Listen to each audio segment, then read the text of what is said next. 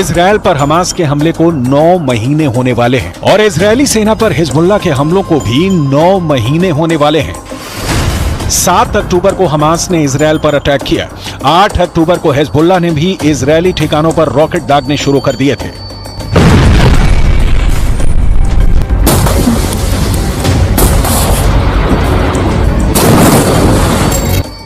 Israel के रक्षा मंत्री यो Gallant ने कहा है कि हिजबुल्लाह इजरायल से युद्ध की बड़ी बड़ी बातें करता है, लेकिन सच यह है कि इजरायल की जवाबी कार्रवाई में उसे बड़ा नुकसान उठाना पड़ा है।